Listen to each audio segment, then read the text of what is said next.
So hello guys, thank you and welcome again into this video. So this video today I'm going to teach you past question on things to check in your car. So they may ask, what is the first thing you need to check in your car? The first thing you need to check in your car is the oil in the engine. I'll say oil in the engine. Oil in the engine is the first thing you need to check in your car. Then they may ask you a question, what is the use of the battery inside the car? What is the use of the battery inside the car? In the last video, I've taught you the use of the battery and what does the battery work inside the car. So the work of the battery inside the car is to store electricity or store current. The use of the battery is to store current. Keep that you just have to keep that in your mind. The battery store current. Okay, what distributes current in the car? In the car, we have what we call the distributor. The distributor is the one distributing current into the car, not the battery. The battery does not distribute current. What distributes current in the car is what we call the distributor. So the distributor distributes current into the system. So what generates electricity inside the car? What generates electricity inside the car is what we call the generator. The generator generates electricity and send it into the battery, and the battery store the battery. The battery just store the battery, the current. Then the distributor now distribute current into the various parts of the car. So those are some of the things you need to know about current. We have the distributor, we have the generator, we have the battery. The battery store, the distributor distribute current, and generator generate electricity inside the car.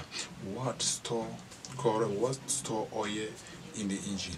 Oil in the engine is stored in what we call the sum. The sum is what store oil in the engine. You just have to take good note of that. The oil in the engine is stored in what we call the sum. You have to also take care of the sum. The sum store oil. Then the next question you may meet: what instrument is used to measure the oil in the engine? Question again: what instrument is used to measure the oil in the engine? The oil in the engine is measured with an instrument we call the dipstick. The dipstick is that instrument that we always removed, we wipe, we check our oil. That is what we call a dipstick. So I know you have taken good note of those things that I have taught you, because in any exam you may meet any of those things and they will always appear. Knowledge about the car first. Then we also said you have to check the tires of your car. They are very important for you to check the tire of your car. So when you will see another question, the most often cause of burst tire is A, under inflation. Under inflation means you do not put enough air into the car. Then we have what we call over inflation. So what is the correct answer? What is the main cause of tire burst of your car? The main cause of the tire burst in your car is under inflation. When you do not pump your tire well, your tire can easily get burst. So you just have to take good note of that. That if there is not enough air in my tire can get burst at any time. Yes, you just have to take good note of that. That my tire can get burst because of what? Under inflation. Under inflation means you do not put enough air into your tires. So those are the questions you may also meet. They may also ask the question: the boot, my trunk, can be also opened inside the car. True or false?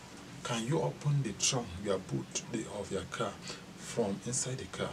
The answer is yes. You can open your boot of the car from inside. that is at the left, that is at the left side of your seat. There is always a boot cover there to open your boot inside the car. So you just have to also take good note of that. So the next question you may face. So you also have, there are so many questions that you need to take note of.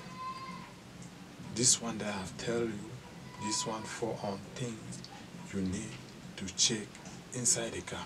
They can still ask you another question, that the front and the back tires, the front tires and the back tires, which one do I need to put much air in it? We need to put much air in the back tire than in the front tires. And we have the air in the tires, they have their own kilogram, they have their own amounts of kilogram of air you put in your tire. But in front you need to put about 3 kilogram depending the size of your car. So those are some of the things we also need to know. The front seat of the car, we call it the second group, and the back seat of the car, we call it the third group for passenger car. So I just want you to be, you should be used to with this. So another question that they may ask you concerning tire, they may ask you which direction does the bow of the car losing? Which direction of the bow of the car losing? Does the bow of the car losing clockwise or anti-clockwise? Anti-clockwise is the reverse side of the clock, and clockwise is the normal clicking sign of the clock. So which direction does the bow of the car losing? The bow of your car losing on anti-clockwise. You just have to take note of that. The bows of your car, any bow, they losing anti-clockwise. And if you tie the bow on the opposite direction, the bow will losing very fast. When you turn the bow and put it on the opposite direction, know that the bow losing very fast. But if you want to tie the bow of your car, you tie it clockwise. When you want to loosen it, you loosen anti-clockwise. I know you have to keep this because you may meet it in your exam. So thank you guys. I will be bringing you more details about driving.